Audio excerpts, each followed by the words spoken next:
오늘 설교 제목은 하나님의 히든카드입니다. 보통 신의 한 수라고 하죠. 하나님께서는 어떤 방식으로 일하시는가?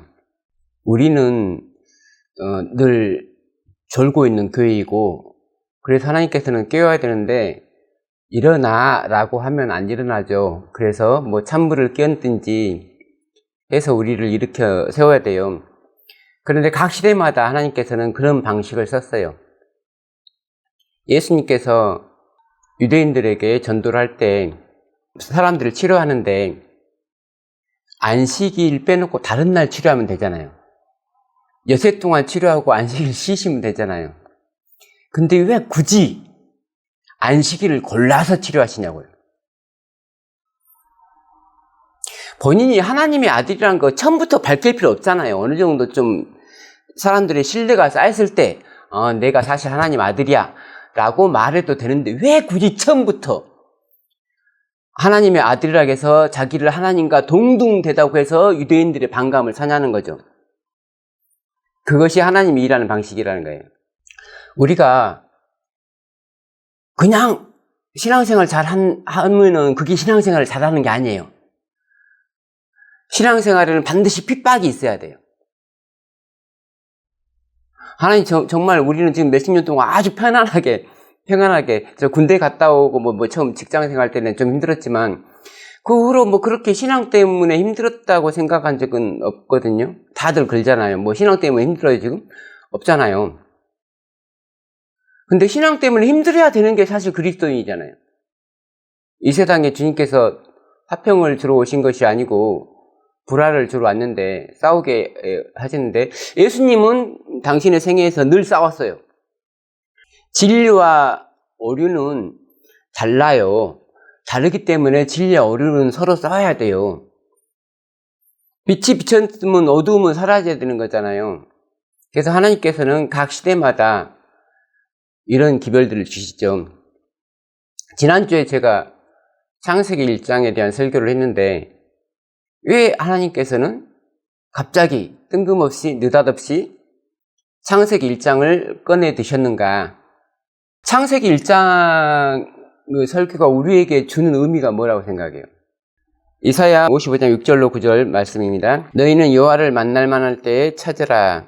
가까이 계실 때 그를 부르라. 악인은 그의 길을, 불의한 자는 그의 생각을 버리고 여호와께로 돌아오라. 그리하면 그가 긍휼히 여기시리라. 우리 하나님께로 돌아와라. 그가 너그럽게 용서하시리라. 이는 내 생각이 너희의 생각과 다르며 내 길은 너희의 길과 다름이니라. 여호와의 말씀이니라. 하나님께서 창세기 1장을 히든카드로 꺼내 드신 이유는 나의 생각과 너희의 생각이 다르다라는 걸 우리에게 말해주기 위해서예요. 우리는 늘 우리가 하나님을 위해서 최선을 다한다고 생각하고 있고 하나님이 원하는 일을 한다고 생각하고 있는데 성경은 그렇게 말하고 있지 않습니다. 에레미야 6장 19절 땅이여 들으라. 내가 이 백성에게 재앙을 내리리니 이것이 그들의 생각의 결과라. 그들이 내 말을 듣지 아니하며 내 율법을 거절하였음이니라. 우리가 지금 어떻게 생각하는 거냐에 따라서 우리의 운명이 결정져진다고 성경은 말하고 있습니다. 창세기 18장입니다. 여호와께서 이르시되 내가 하려는 것을 아브라함에게 숨기겠느냐. 아브라함은 강대한 나라가 되고 천하 만민은 그로 말미암아 복을 받게 될 것이 아니냐. 내가 그로 그 자식과 건속에게 명하여 여호와의 도를 지켜 의와 공도를 행하게 하려고 그를 택하였나니. 하나님이 아브라함을 택하신 이유에 대해서 하나님께서 스스로 말씀하시기를 아브라함이 그 자식과 건속에게 명령해서 하나님의 도를 지켜서 의와 공도를 행하게 하려고 택했다고 하십니다. 그래서 추가로 이는 나 여호와가 아브라함에게 대하여 말한 일을 이루려 함이니라. 그래서 하나님께서 아브라함에게 약속하신 모든 것들을 이루셔야 돼요. 공도를 행하게 하는데 아브라함 스스로 행하게 하는 게 아니고 하나님이 행하게 해주시겠다는 거죠. 여기서 우리가 생각해 봐야 될 것은 아브라함이 생각하는 공도와 하나님의 생각하는 공도가 다르다는 거예요. 아브라함의 생각과 하나님의 생각이 다르다는 거예요. 만약에 아브라함의 생각대로 의를 이룬다면 하나님이 개입을 할 필요가 없는 거죠. 하지만 하나님이 생각하는 의를 아브라함을 통해서 이루어야 되기 때문에 하나님께 더 적극적으로 개입을 하실 수밖에 없는 거예요. 이는 나 여호와가 아브라함에게 대하여 말한 일을 이루려 함이니라. 여호와께서 또 이르시되 소돔과 고모라에 대한 부르짖음이 크고 그 지역이 심히 무거우니 내가 이제 내려가서 그 모든 행한 것이 과연 내게 들린 부르짖음과 같은지 그렇지 않은지 내가 보고 알려 하노라. 하나님은 전지하신데 소돔이 얼마나 타락했는지 아시는 분인데 왜 굳이 내려와서 봐야 될까요? 자, 공의롭다는 말은 뭐냐면 그 판결이나 집행에 있어서만 공의롭다는 게 아니고 소송법상, 절차법상으로도 공의로워야 되는 게 공의예요. 우리나라 법도 그렇게 돼 있어요. 하나님께서는 소돔이 과연 멸망받을 것인지에 대해서 심리를 하시는데, 조사 심판을 하시는데, 하나님이 조사 심판을 할 때 하나님이 가셔서 그냥 조사 심판을 하시면 되는 거잖아요. 그렇다면 그것은 조사 심판으로서 의미가 없는 거예요. 누가 알게 조사 심판을 해야 되냐면 교회가 알게끔 조사 심판을 해야 되는 거예요. 그러므로 조사 심판이라고 하는 것은 하늘에서 우리 몰래 이루어지는 일이 아니라 교회가 알 수 있게 이루어지는 심판이에요. 왜냐하면 내가 하려는 것을 아브라함에게 숨기겠느냐? 하나님께서 하시고자 하는 일은 교회를 통해서 이루어야 되기 때문에 교회에게 숨길 수가 없는 거예요. 하늘에서만 이루고 땅에서는 이루지 않는다? 그건 하나만한 말이죠. 하나님께서 말씀하시는 것은 땅에서 이루기 위해서 말씀하셨기 때문에 땅에서 이루기 위해서는 반드시 교회를 통해서 이루어야 되는 거예요. 그래서 심판에 대해서 교회에게 알리지 않고서는 심판을 할 수가 없는 거예요. 그래서 조사 심판은 당연히 교회가 알아야 되는 심판이에요. 어떤 식으로 하나님께서 심판을 하시는가를 우리가 깨달을 수가 있는 심판이 조사 심판이고 재판상의 심리라는 절차입니다. 주로 말씀으로 하시죠. 말씀을 교회에 제시하고 교회가 그 말씀을 받아들이면은 시험에 통과하는 거고 심판에 합격점을 받는 거고, 그래서 하나님께서는 각 시대마다 말씀으로 교회를 심판하세요. 본인의 마음대로 심판하시는 게 아니라 말씀으로. 근데 하나님의 말씀은 보편적으로 우리가 인정하는 그런 말씀을 하나님께서는 제시하시는 게 아니고 우리의 선입관과 꼭 충돌하는 그런 진리를 하나님께서는 제시하신다는 거죠. 1517년 당시에 마틴 루터가 믿음으로 말미암는 의를 말했을 때 우리가 책으로 읽을 때는 사람들이 다 마틴 루터의 뜻을 따랐을 것 같죠? 종교개혁이라고 하는 게 우울하게 일어났을 것 같잖아요. 근데 실제로는 안 그래요. 거의 대부분 사람들이 그걸 반대했어요.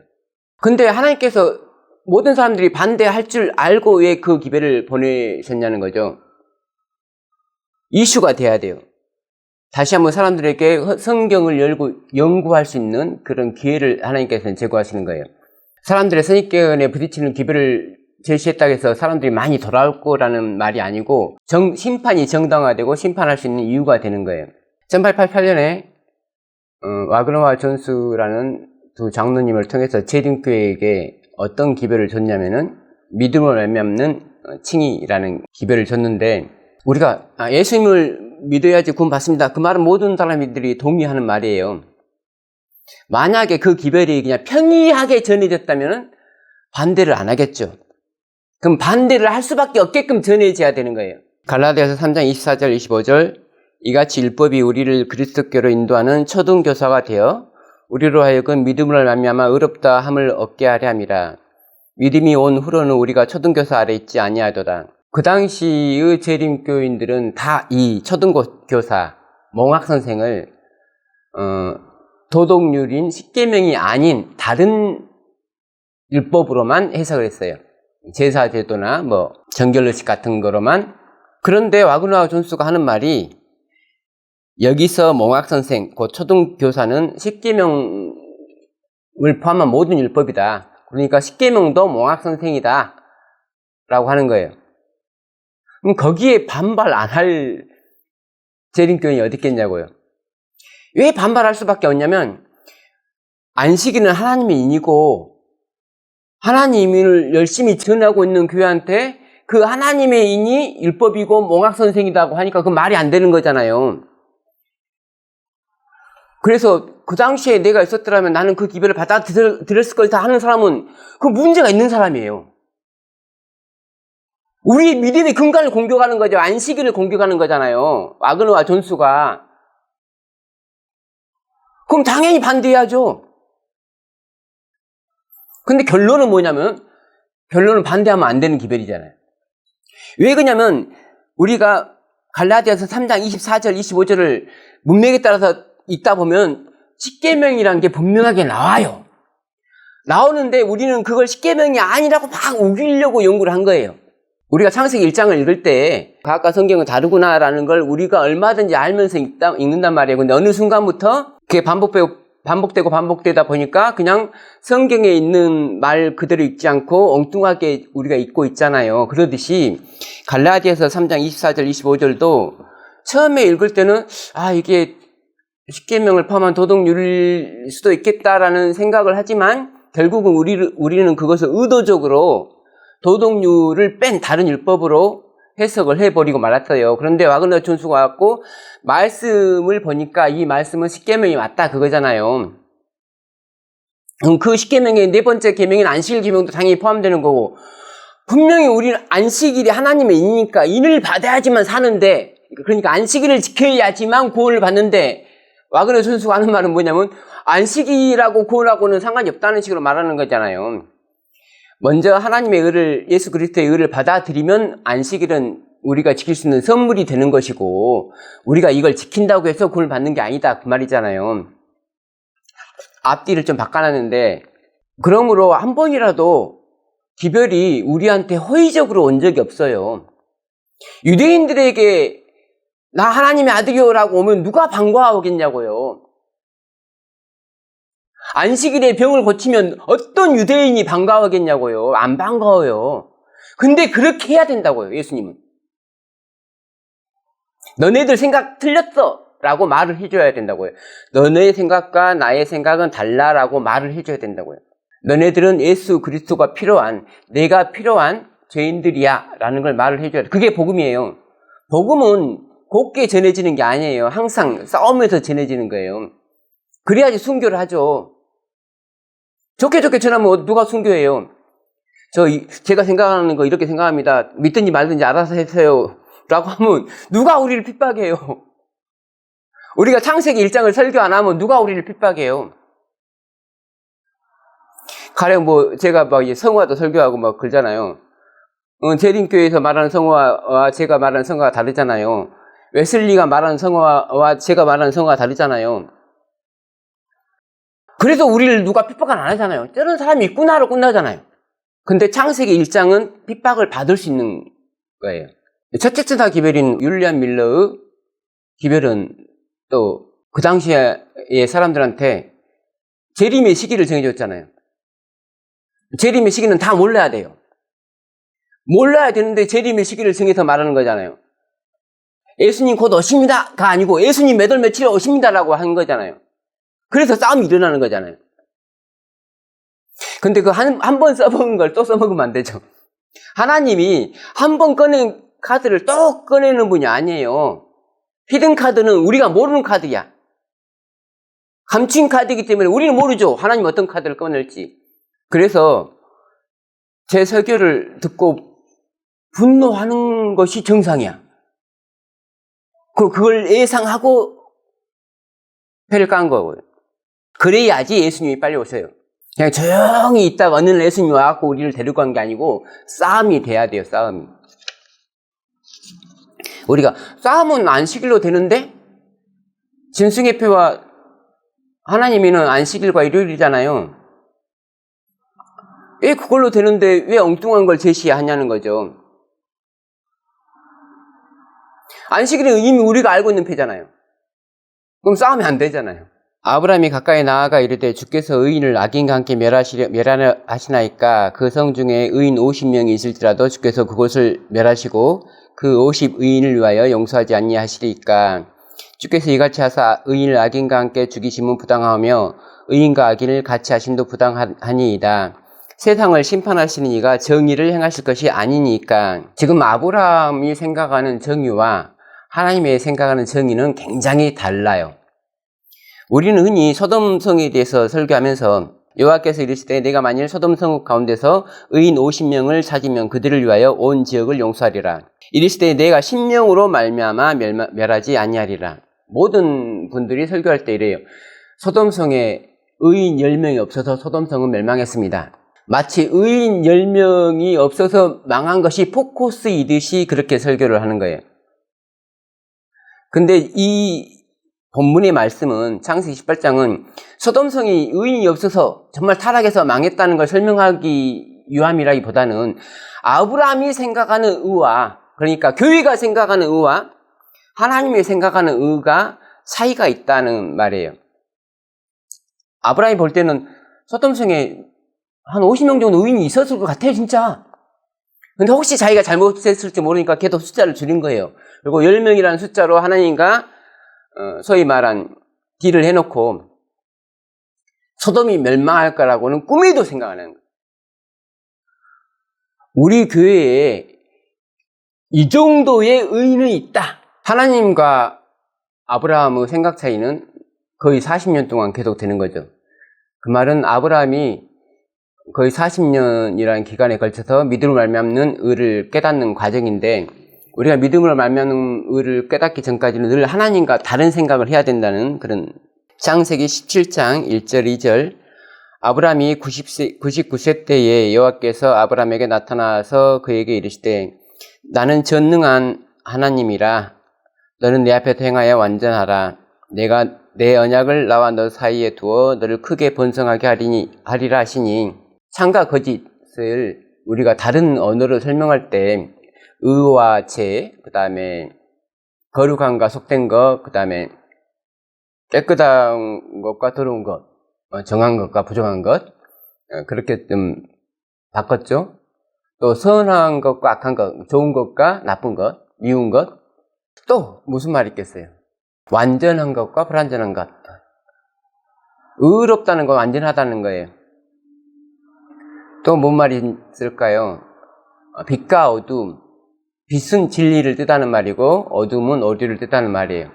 성경은 진리와 오류에 대해서 여러 가지로 우리가 이해할 수 있게끔 다방향에서 다방면으로 우리에게 말을 하고 있는데, 하나를 깨달으면 그 나머지를 다 깨달을 수가 있어요. 근데 하나를 못 깨달으면 나머지도 못 깨달겠죠. 이제 후로는 네 이름을 아브람이라 하지 아니하고 아브라함이라 하리니 이는 내가 너를 여러 민족의 아버지가 되게 함이니라. 내가 너를 심히 번성하게 하리니 내가 너에게서 민족들이 나게 하며 왕들이 너에게로부터 나오리라. 하나님께서 아브람의 이름을 아브라함이라고 부릅니다. 마치 아브라함이 하나님을 믿으니 그를 의로 여긴 것처럼, 의인이라고 부르신 것처럼 이제 아브라함의 이름을 아브라함이라고 부릅니다. 하나님이 또 아브라함에게 이르시되 내 아내 사레는 이름을 사레라 하지 말고 사라라 하라. 내가 그에게 복을 주어 그가 너에게 아들을 낳아주게 하며 내가 그에게 복을 주어 그를 여러 민족의 어머니가 되게 하려니 민족의 여러 왕이 그에게서 나리라. 하나님께서 만드신 피조물들에는 다 이름을 붙이는데, 이름을 붙일 때 그 이름이 갖는 영향력을 생각해야 되고, 또 그 이름을 아무 의미 없이 붙인 게 아니고 그 사물의 특징과 연관을 시켜서 붙인 걸 알 수가 있습니다. 창세기 1장 10절 하나님이 묻을 땅이라 부르시고 모인 물을 바다라 부르시니 하나님이 보시기에 좋았더라. 여기서 물은 마임이라는 복수형, 오직 복수형으로만 쓰이는 명사입니다.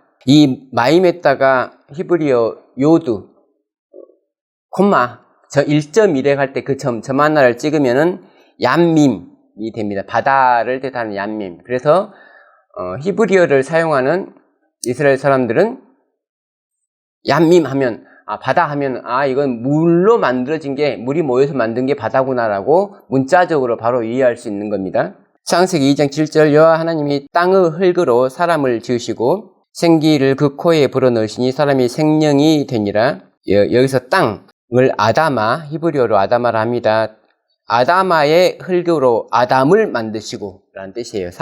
아담은 사람입니다. 그래서 아다마의 흙으로 아담을 만드시고, 그래서 아담이란 이름이 그 만든 재료에서 따왔다는 것을 알 수 있어요. 아까 바다라는 것도 그 만든 재료를 위해서 따왔다는 걸 알 수가 있는 거죠. 이시가 사람이나 남자를 뜻하는 말이에요. 창세기 2장 22절 23절 여호와 하나님이 아담에게서 취하신 그 갈빗대로 여자를 만드시고 그를 아담에게로 이끌어 오시니 아담이 이르되 이는 내 뼈 중에 뼈요 살 중에 살이라 이것을 남자에게서 취하였은즉 여자라 부르리라 하니라. 이것을 남자 이시에게서 취하였은즉 이쏴라 하리라 그 말이에요. 이쏴는 이시에다가 여성형 전미어를 아를 붙이면은 이사가 됩니다. 그래서 누구라도 사람이 있는데 여자 사람이 있구나 라고 쉽게 이해할 수 있는 거, 그 이름에서 쉽게 이해를 할 수가 있는 겁니다. 그래서 하나님께서 둘째 날 궁창을 있으라고 그 궁창을 샤마임이라고 했는데 히브리어의 수에는 단수가 있고 쌍수가 있고 복수가 있는데 복수 중에서도 오직 복수형으로만 쓰이는 명사들이 있어요. 하나님, 엘로힘이란 말은 단수형이 별도로 존재하지 않아요. 또 하늘을 뜻하는 샤마임도 복수형인데 단수가 따로 존재하지 않습니다. 또 마임도 복수형이죠. 오직 복수로만 사용되는 말이고 단수형이 없죠. 우리가 워러, 물을 굳이 이렇게 한정되게 표현하면 a cup of water라고 따로 이렇게 해야 되죠. 그냥 물만 갖고는 그냥 히브리어에서는 복수형인 거예요. 샤마임을 복수형으로 보는 학자들이 있고 쌍수형으로 보는 학자들이 있는데 지금 이 시간에는 그걸 말하려고 하는 게 아니고, 그럼 샤마임은 도대체 뭘 의미하는 말이냐라는 거죠. 얀밈이 모인 물을 의미하는 바다를 뜻하는 거라면 이사가 이시에서 나온 것을 뜻하는 거라면 히브리어로 둘을 뜻하는 단어가 셴이. 근데 셴이라는 말보다 그 쌍수형인 셰나임을 더 훨씬 많이 써요. 쌍둥이 할 때도 너희 둘 이렇게 에서와 야곱에게 너희 둘 할 때도 그 둘도 역시 셰나임이라. 셰나임이라는 말을 훨씬 많이 쓰는데 여기서 일단은 둘을 뜻하는 단어가 셴입니다. 셴인데 이 셴이라는 단어는 그 유래가 샤나라는 단어에서 유래가 돼요. 이 샤나라는 것이 옮기다, 다르다, 변하다. 그러니까 물이 이렇게 있다가 옮겨서 변하고 바뀌었잖아요. 윗물과 아랫물로. 샤나에다가 물인 마임, 샤나마임 하면은 우리가 히브리인들은 샤마임은 샤나마임이구나 라고 이해를 할 거란 말이죠. 꼭 그렇다고 말하는 게 아니고 그렇게 이름을 딸쓸 수도 있다. 그래서 그것과 연관돼서 히브리인들에게 샤마임 할 때마다 히브리인들은 윗물과 아랫물을 생각하는 그런 하늘을 생각한다는 거죠. 우리에게 하늘 하면 우리는 그렇게 생각 안 하잖아요. 또 안식일, 7은 숫자로 세바인데 세바는 사바라는 말에서 유래된 말이에요. 사바는 맹세. 창세기 21장 25절로 31절. 아비멜렉의 종들이 아브라함의 우물을 빼앗은 일에 관하여 아브라함이 아비멜렉을 책망하며 아비멜렉이 이르되 누가 그리하였는지 내가 알지 못하노라. 너도 내게 알리지 아니하였고 나도 듣지 못하였더니 오늘에야 들었노라. 아브라함이 양과 소를 가져다가 아비멜렉에게 주고 두 사람이 서로 언약을 세우니라. 아브라함이 7 암양 새끼를 따로 놓으니 아비멜렉이 아브라함에게 이르되 이 7 암양 새끼를 따로 놓으면 어찌미냐. 아브라함이 이르되 너는 내 손에서 이 암양 새끼 7을 받아 내가 이 우물판 증거를 삼으라 하고 두 사람이 거기서 맹세하였으므로 그것을 브엘세바라 이름하였더라. 맹세라는 말이 사바예요. 7은 세바. 그래서 맹세란 말과 7이란 말은 같은 의미의 같은 어원의 단어라는 걸 알 수 있습니다. 그럼 이제 세바가 사바가 되니까 안식일을 일컬어서 히브리어로 사밧이라고 하죠. 예수 성교 누가복음, 우리나라 최초의 한글 성경인 예수 성교 누가복음을 읽어보면 예수께서 안식일에라는 표현을 예수께서 사밧일에라고 표현을 하고 있어요. 이게 우리나라에서 초기에는 안식일을 안식이라고 하지 않고 사밧일이라고 했다는 거죠. 이 사밧일은 7째 날이죠. 7째라는 이 서수는 쉐비인데 그냥 기수로 우리가 사바라고 할 때 맹세한 날, 하나님께서 이 날은 너와 내가 언약한 날이야 라고 하는 날로 언약의 날, 사바는 사밧일이다 라고 연상이 되는 거죠. 하나님께서 그냥 아무렇게나 이름을 짓는 게 아니고 연관성 있게 이름을 주셨다라는 거예요. 아브람과 사라에게 새 이름을 주신 것은 그들이 여러 민족의 아비가 되고 여러 민족의 어미가 되게끔 하나님께서 칭하신 거예요. 하나님이 칭한 건 하나님이 이루셔야 돼요. 그러면 아브람과 사라가 하는 일은 뭐냐면 그냥 하나님을 믿으면 되는 거예요. 하나님이 일을 하시게끔 믿으면 되는 거예요. 근데 계속 하나님의 생각을 모르니까 아브라함은 계속 방해만 하는 거죠. 창세기 18장 9절 그들이 아브라함에게 이르되 네 아내 사라가 어디 있느냐 대답하되 장막에 있나이다. 하나님은 사라를 너의 아내 사라라고 아브라함에게 말합니다. 너의 아내 사라야, 사라는 너의 아내야 라고 하나님은 칭하시는 거예요.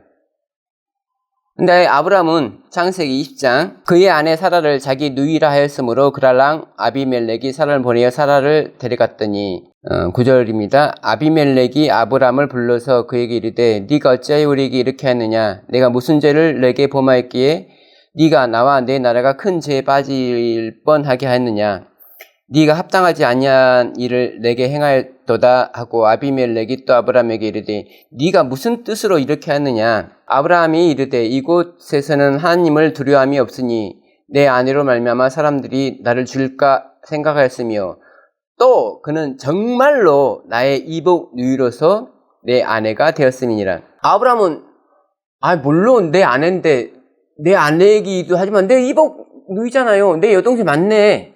아브라함이 생각이 틀렸습니까?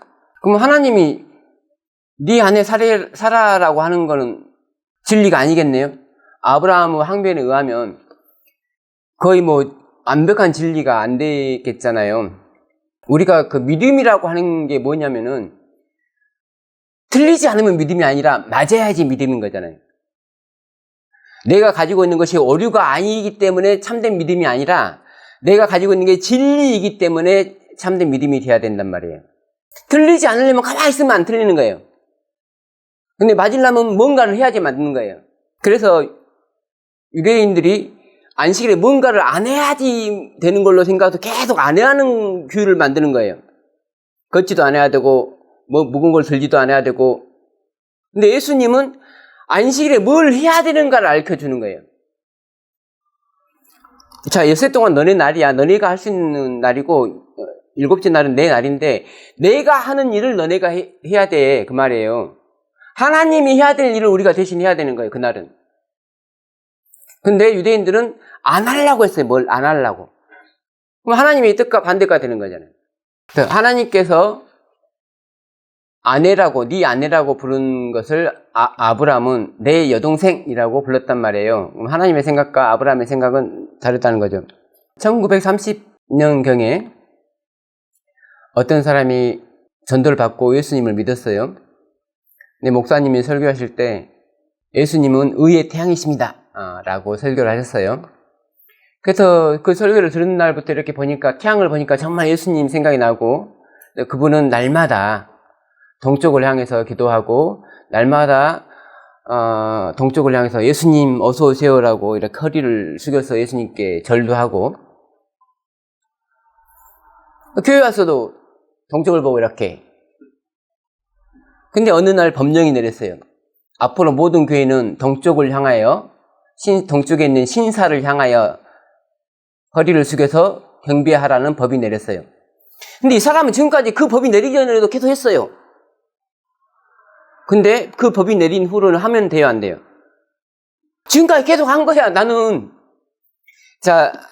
사드락, 메삭, 아벳노고가 하나님을 향해서 절을 하는데 저 예루살렘을 향해서 날마다 이렇게 무릎 꿇고 기도하고 절을 했단 말이에요.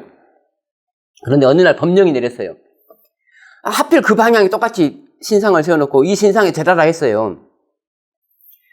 그러면 살짝 비키면 오른쪽으로 보면 예루살렘이잖아요.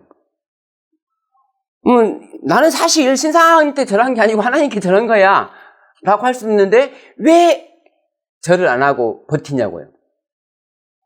복음이 하나님께서 우리에게 주신 기회들은 뭐냐면 우리가 핍박을 받을 수 있게끔 우리가 그리스도의 고난에 참여할 수 있게끔 온단 말이에요. 모든 복음은. 사드락 메삭 아벳느고가 절을 하지 않아야지 하나님을 전파할 수 있는 기회가 되는 거예요. 절을 하는데 신상한테 안 하고 살짝 오른쪽으로 예루살렘을 향해서 했다 이거예요. 그럼 핍박은 피할 수 있는데 복음은 전해지지 않는 거예요. 내가 날마다 동쪽을 향해서 예수님 어서 오세요라고 기도하고 절을 했는데 어느 날 법령이 내려서 앞으로 모든 교회는 동쪽을 향해서, 목사님들이 아니 우리가 이렇게 예수님 그쪽이 꼭 신사라고 생각하지 않고 동쪽 예수 그리스도를 생각하면서 우리가 하나님께 기도합시다. 지금 일본 순사도 와서 보고 있으니까 그래야지 교회 문을 안 닫죠. 그 교회가 과연 의로운 행동을 한, 의로운 생각을 한 교회냐는 거죠. 재림의 날짜를 알면 구원을 받습니까? 우리가 시험을 보는데 몇 월 며칠 날 시험을 보는 걸 안다고 해서 그 시험에 합격하는 게 아니고 그 본날 가서 열심히 해야지 시험에 합격하는 것처럼 예수 그리스도의 재림의 날짜를 안다고 해서 우리가 구원 받는 건 아니잖아요. 그런데 왜 그 날짜에 집착하냐면 구원 받을 거라는 확신이 있기 때문에 그래요.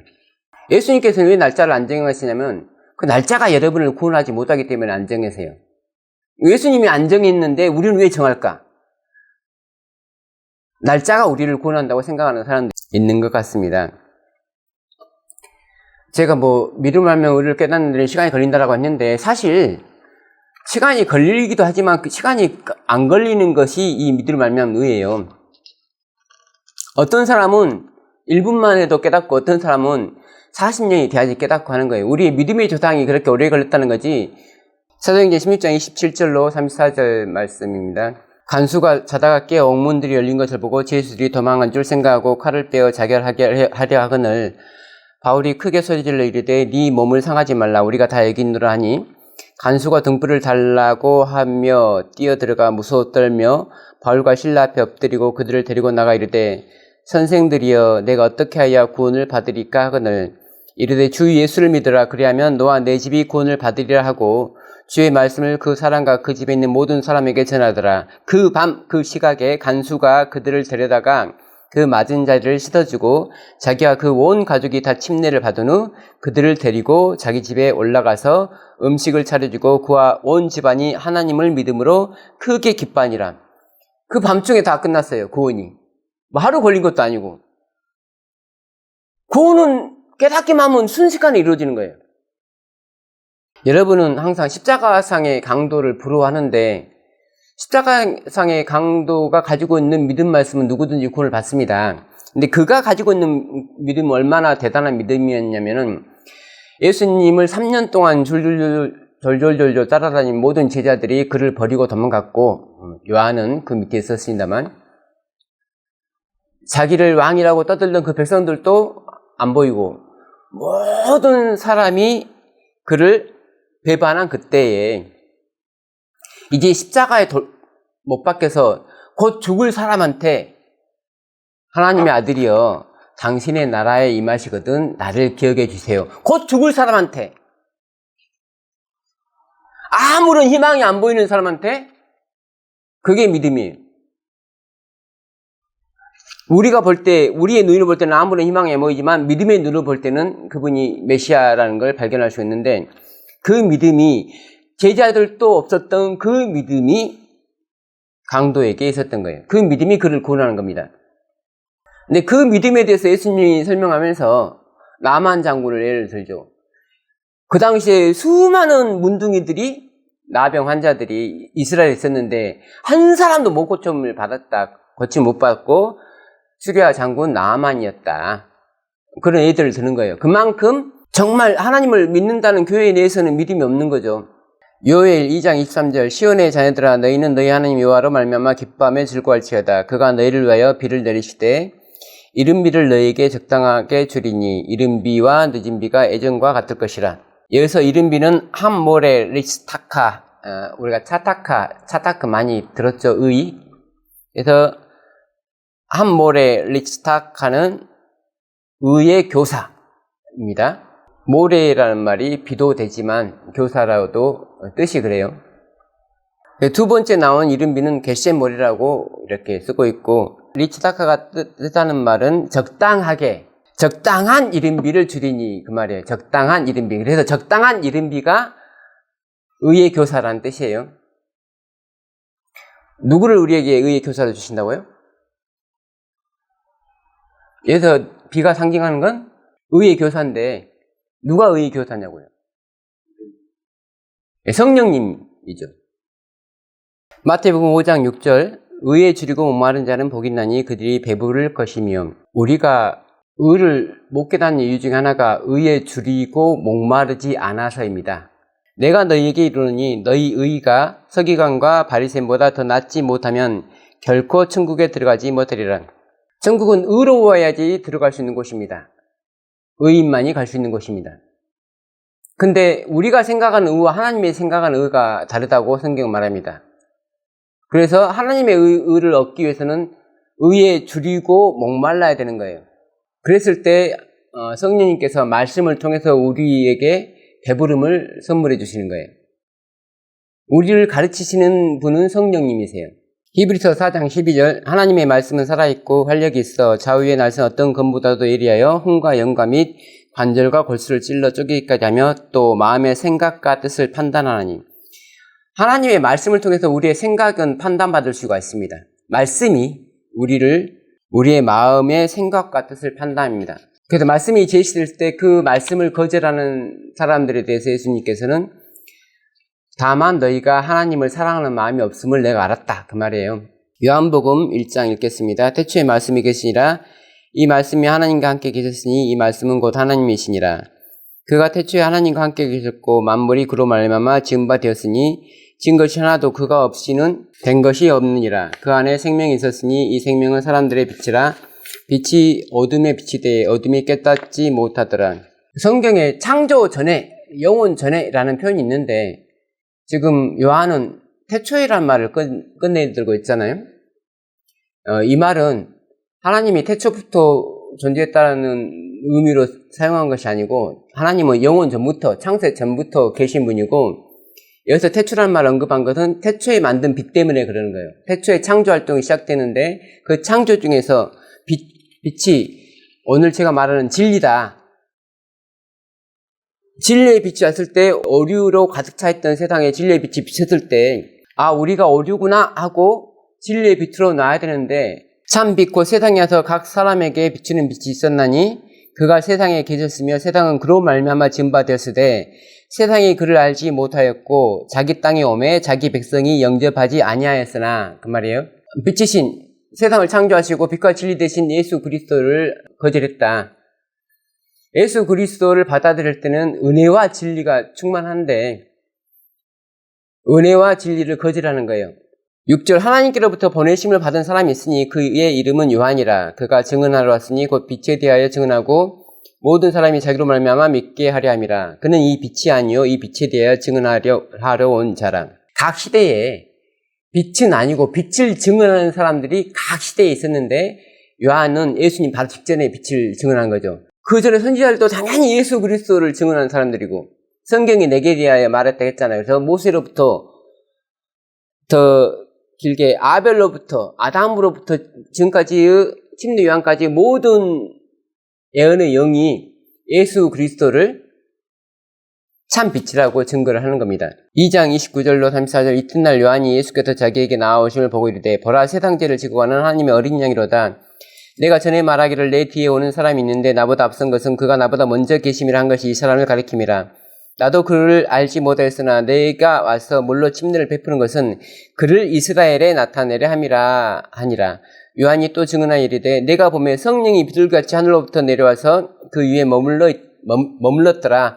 나도 그를 알지 못하였으나 나를 보내어 물로 침례를 베풀라 하신 그이가 나에게 말씀하시되 성령이 내려서 누구 위에든지 머무는 것을 보거든 그가 곧 성령으로 침례를 베푸는 이인 줄 알라 하셨기에 내가 보고 그가 하나님의 아들이심을 증언하였노라 하니라. 예수님은 창세로부터 지금까지 모든 사람들한테 성령을 주시는 분이에요.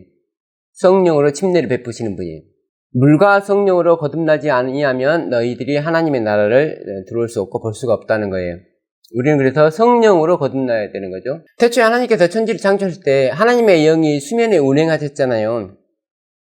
예수님 말씀과 하나님의 영은 같이 움직여요. 우리가 요한계시록에 하나님의 말씀과 예수의 증거, 예수의 증거는 예언의 영이잖아요. 예언의 영이잖아요. 그래서 말씀과 예언의 영이 같이 없는 게요. 언제부터? 태초부터 쭉 말씀과 예언의 영이 같이 왔는데 이렇게 그 예언의 영이 하이프인 때 다 끝나요? 그 후로는 없어요? 그럼 말이 안 되는 거지. 성경의 기본적인 지식을 거부하는 거예요. 그렇죠? 성령님의 창조를 부인하는 거죠.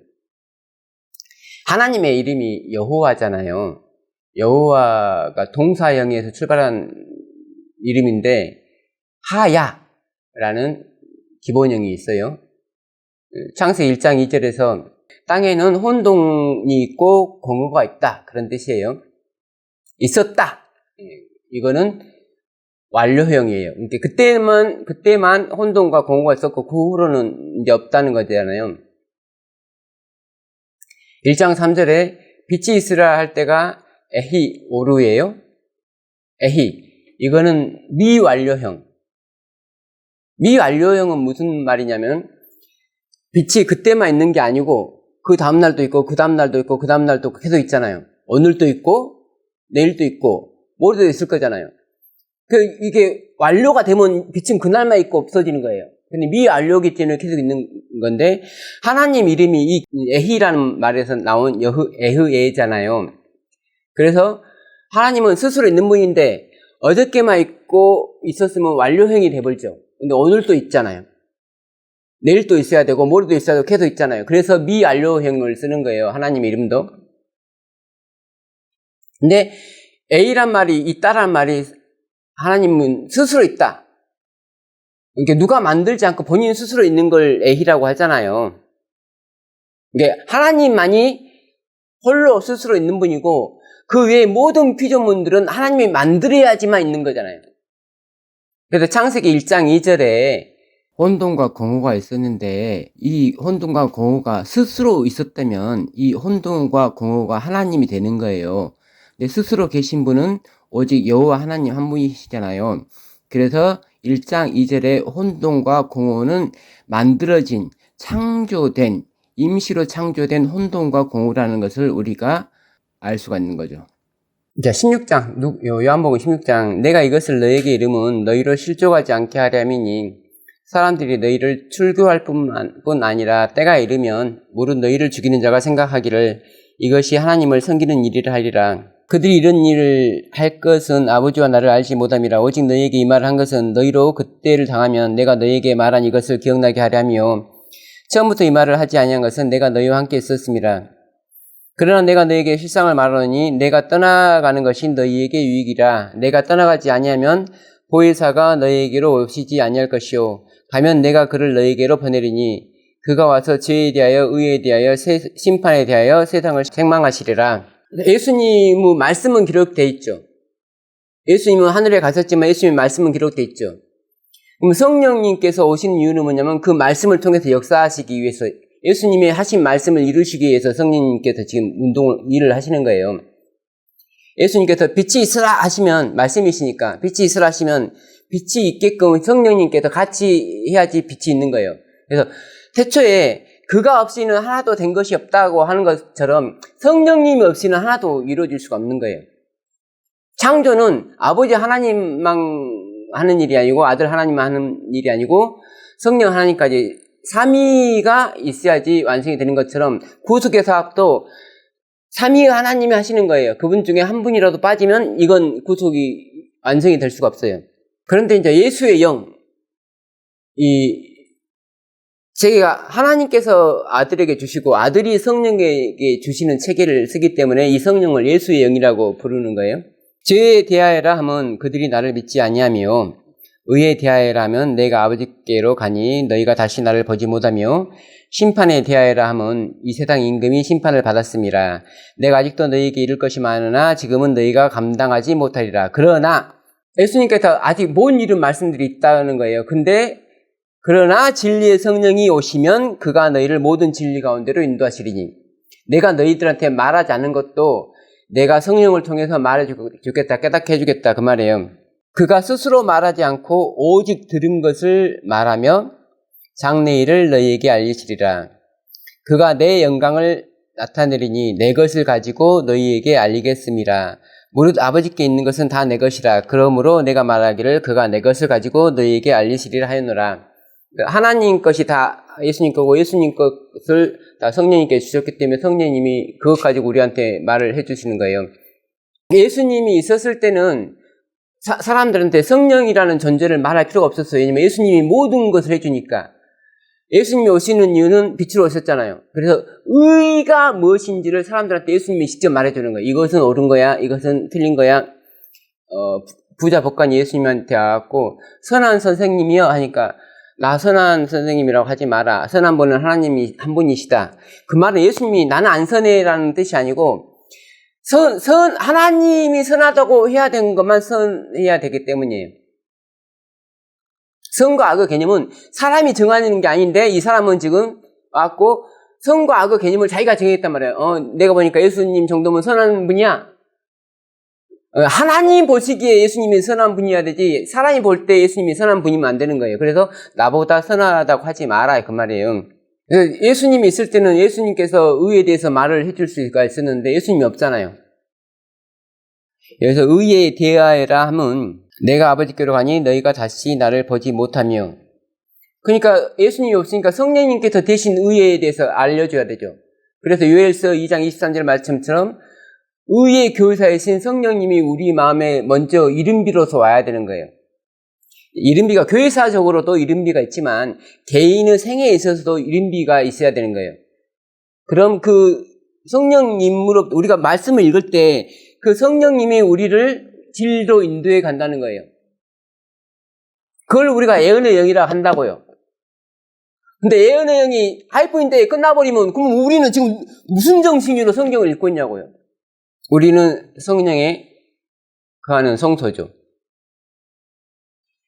성령을 우리가 말씀을 읽으면서 성령님과 함께 동행해야 되는데 말씀을 읽으면서도 아무런 감동이 없다. 그러면 성령님이 더 이상 우리를 감동을 못 시키는 거잖아요.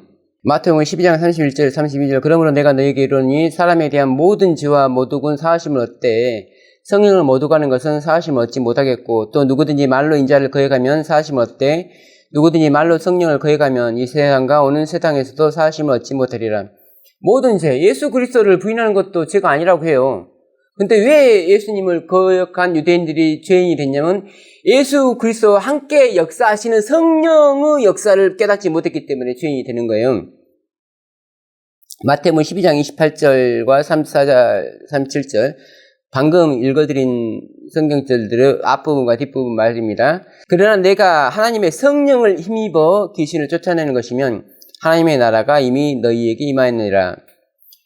독사의 자식들아 너희는 악하니 어떻게 선한 말을 할 수 있느냐. 이는 마음에 가득한 것을 입으로 말함이라. 선한 사람은 그 쌓은 선에서 선한 것을 내고 악한 사람은 그 쌓은 악에서 악한 것을 내느니라. 내가 너희에게 이르노니 사람이 무슨 무익한 말을 하든지 심판날에 이에 대하여 신문을 받으리니 내 말로 의롭다함을 받고 내 말로 정죄함을 받으리라. 우리가 성령의 사역을 식별하지 못하면 우리 스스로가 우리를 정죄하는 게 되죠. 좀 다시 정리하자면 예수 그리스도는 진리이시고 빛이시고 의이시고 그동안 이 빛에 대해서 아벨 때부터 지금까지 모든 선지자들이 이 빛을 증거를 해왔고 예수님이 스스로 본인을 이제 증거를 하죠. 참빛이신 예수님이 참이신. 그리고 나서는 이제 성령님의 본격적인 시대가 되는 건데 사실 이분들도 성령님의 인도를 받고 예수 그리스도를 증거하신 거고 예수님 후에 사도들과 선지자들도 역시 마찬가지죠. 예수님께서 우리에게 주신 약속은 내가 너희들한테 성령을 줄 거니까 너희들이 성경을 읽을 때 그가 너희들을 모든 진리로 인도해 주신다라고 하는 거예요. 이 성령이 개인적으로도 그렇게 임하기도 하지만 교회적으로 임하잖아요. 그래서 어떤 사람은 선지자로 세우고 어떤 사람은 사도로 세우고 또 우리 개인적으로도 인도하고. 자, 근데 질문 하나 할게요. 분명히 사도는 바울은 말씀하시기를 하나님의 교회에 여럿을 세우셨는데 첫째는 사도요, 둘째는 선지자요, 셋째는 교사요. 우리 교회에 뭐 돌아가셨지만 선지자가 있죠. 우리 교회 사도가 누구예요? 지금 모든 개신교회에는 사도가 없어요. 교회에 하나님께서 사도를 세웠는데 개신교회는 사도가 없잖아요. 가톨릭 교회는 사도가 있잖아요. 교황이 사도잖아요. 평화의 사도, 교황. 우리 교회는 사도가 있냐고요. 우리 교회를 세운 사람이 사도인데 윌리엄 밀러가 우리 교회를 세웠잖아요. 윌리엄 밀러가 사도죠. 그리고 두 번째는 와그너와 존스가 사도죠. 예수님께서 직접 보내셨으니까. 예수님 당시에 예수님이 돌아가실 때까지 12명의 사도가 있었어요. 사도는 한 명이 아니에요. 그렇죠?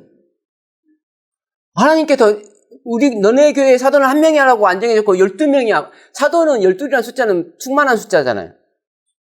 결코 공간적으로 시대적으로 끊김이 없다는 거예요. 12명이라는 뜻은. 끊어지면 그건 사도가 아니죠. 나 예수는 교회들을 위하여 내 사자를 보내 이것들을 너희에게 증언하게 하였노라. 예수님이 하고 싶은 말은 항상 사도를 통해서 하십니다. 그의 사자, 그의 종을 통해서 하십니다. 그래서 계시록의 18장 천사가 정말 중요한 천사예요. 예전에 19세기까지 우리 교회에서 활동했던 분들로 그수로 우리 교회는 더 이상 사도가 없습니다. 그럼 말이 안 되는 거예요. 안 그래요? 우리 교회는 더 이상 예언의 영이 없습니다. 지금 계속 제가 성경적으로 예언의 영이 뭔가를 말하고 있잖아요. 성령님의 예언의 영이라고요. 근데 재림교회 목사님들도 설교하실 때 예언의 영이라고 하는 거 하이프인을 뜻하는 건 아닌데 우리가 하이프인의 글도 예언의 영이니까 이렇게 제목을 붙였습니다라고 하지 이분만 예언의 신입니다라고 안 해요. 재림교회에서도. 근데 백성들이 오랫동안 되니까 이것만 예언의 신인지 착각을 하고 있는 거죠. 민수기 15장 22절로 31절 너희가 그릇 범죄하여 여호와가 모세에게 말씀하신 이 모든 명령을 지키지 못하되 곧 여호와께서 모세를 통하여 너희에게 명령한 모든 것을 여호와께서 명령한 날 이후부터 너희 대대에 지키지 못하여 회중이 부주중에 범죄하였거든. 우리가 말씀을 지켜야 되고 진리를 지켜야 되는 교회인데 진리의 보관자인 교회인데 못 지키는 경우를 하나님께서 지금 이렇게 말씀하는 거예요. 회중이 부주중에 범죄했거든. 너희 대대에 지키지 못하여. 우리 대대로 지금 못 지켰잖아요. 창세기 1장 말씀을. 온 회중은 수송아지 한 마리를 여호와께 향기로운 화제로 드리고 규례대로 소제와 전제를 드리고 수염소 한 마리를 속죄로 드릴 것이라. 제사장이 이스라엘 자손의 온 회중을 위하여 속죄하면 그들이 사함을 받으리니 이는 그가 부주중에 범죄함이며 또 부주중에 범죄함으로 말미암아 헌물 곧 화제와 속죄제를 여호와께 드렸습니다. 이스라엘 자손의 온 회중과 그들 중에 거류하는 타국인도 사함을 받을 것은 온 백성이 부지중에 범죄하였음이니라. 지난주에 내가 모르는 건 죄가 아닙니다. 모르는 것도 죄인데 죄가 아니라고 한 것은 처벌을 받을 수 있는 죄가 아니라는 거예요. 용서를 받을 수 있는 죄라는 거예요. 근데 그것을 우리가 깨달았을 때 용서받은 사람은 고치면 되는 거예요. 근데 안 고치는 사람이 그게 죄라는 걸 알고도 그게 오류라고 하는 걸 알고도 포기하지 않으려는 사람이 돼서 이제 이렇게 말하고 있는 거예요. 만약 한 사람이 부주중에 범죄하면 1년 된 암염소로 속죄제를 드릴 것이요 제사장은 그 부주중에 범죄한 사람이 부주중에 여호와 앞에 범한 죄를 위하여 속죄하여 그 죄를 속할지니 그리하면 사함을 얻으리라. 이스라엘 자손 중 본토 소생이든지 그들 중에 거류하는 타국인이든지 누구든지 부지중에 범한 죄에 대한 법이 동일하거니와. 그래서 교회의 죄가 됐든 개인의 죄가 됐든지 간에 우리가 깨닫고 용서를 빌면 모든 죄는 용서를 받는다.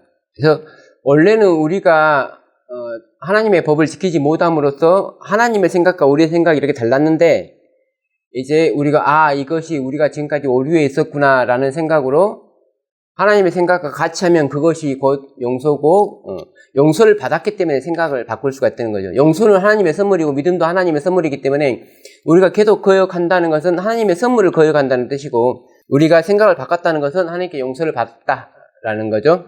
본토인이든지 타국인이든지 고의로 무엇을 범하면 누구나 여호와를 비방하는 자니 그의 백성 중에서 끊어질 것이라. 그런 사람은 여호와의 말씀을 멸시하고 그의 명령을 파괴하였은즉 그의 지약이 자기에게로 돌아가 온전히 끊어지리라.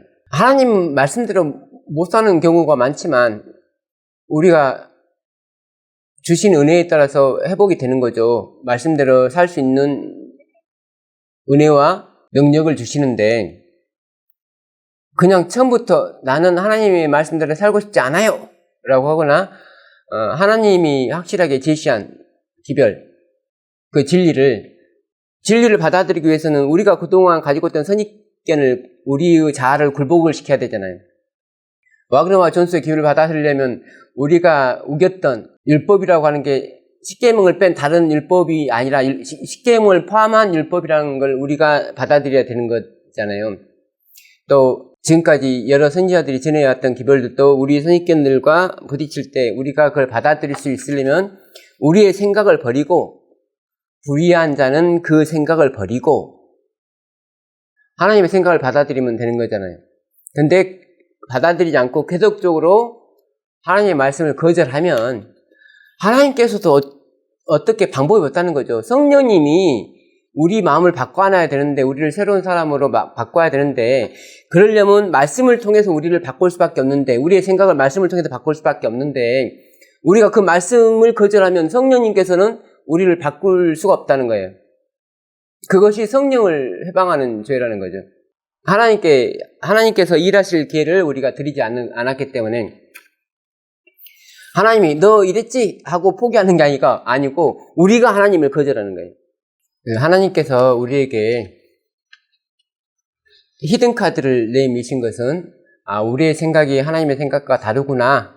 그래서 우리가 다시 한번 하나님의 뜻을 알기 위해서 성경을 열고 성경을 연구함으로 말미암아서 예언된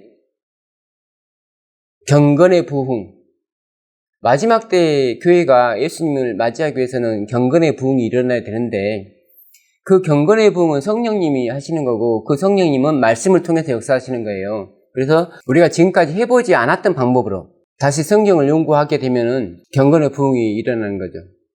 다시 성경을 연구하기 위한 열정들이 생기고, 그런 사람들이 모여서 부흥이 되는 거예요. 그러면 성령이 이 일들을 주관하시는데, 사람들이 모이면 그 열기가 더 뜨거워져서 성령이 폭발하는 거죠.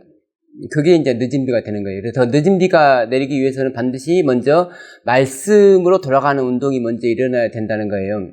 그 말씀은 와이프인의 글이 아니에요. 와이프인의 말씀은 율법이 아니라고요. 어떤 제재하는 게 아니라 권면이에요, 권면. 말씀은 1.1획도 피할 수 없는 게 율법이죠. 모세오경의 말씀은 1.1획도 피할 수 없는데, 우리는 지금 태초에라는 창세기 1장 1절의 첫 번째 말씀부터 지금 폐했잖아요. 그래서 폐한 1장 1절의 첫 번째 말씀부터 회복을 해 나가는 거예요. 성령님과 함께 성령님의 인도함을 받아서. 감사합니다.